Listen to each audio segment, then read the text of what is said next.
নরসিংদীর বুক চিরে বয়ে যাওয়া বাতাস এখানে অন্যরকম। মাধবদী কিংবা আলগী, এই নামগুলো শুধু আমাদের মানচিত্রের অংশ নয়, এগুলো বাংলাদেশের অর্থনীতির হৃদস্পন্দন।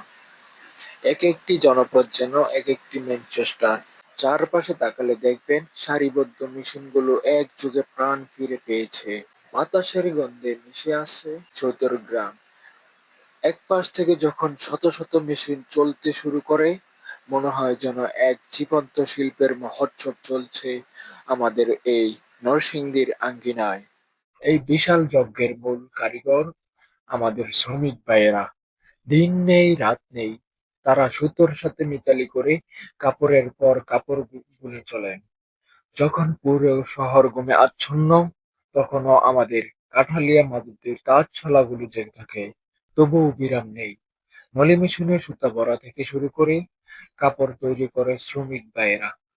কাপড় কাটার সেই নিখুঁত কাজ, সবই চলে গভীর মমতায়। এই ক্লান্তিটুকু শুধু নিজের পেটের জন্য নয়, এই ক্লান্তি আমাদের বস্ত্রশিল্পের অহংকার টিকিয়ে রাখার জন্য। নরসিংদীর এই ছোট্ট ছোট্ট এলাকাগুলো সারা দেশের বস্ত্র চাহিদা মেটাচ্ছে। এখান থেকেই কাপড় পৌঁছে যাচ্ছে টেকনাফ থেকে তেঁতুলিয়া সবখানে। ভিডিওটি আপনাদের কাছে কেমন লেগেছে অবশ্যই কমেন্টের মাধ্যমে জানিয়ে যাবেন, এবং আপনারা কি নিয়ে ভিডিও চান সেটাও অবশ্যই কমেন্টে বলে যাবেন। তো পরবর্তী ভিডিও পর্যন্ত সকলেই ভালো থাকবেন, নিজের খেয়াল রাখবেন, সুস্থ থাকবেন। আসসালামু আলাইকুম ওয়া রাহমাতুল্লাহ।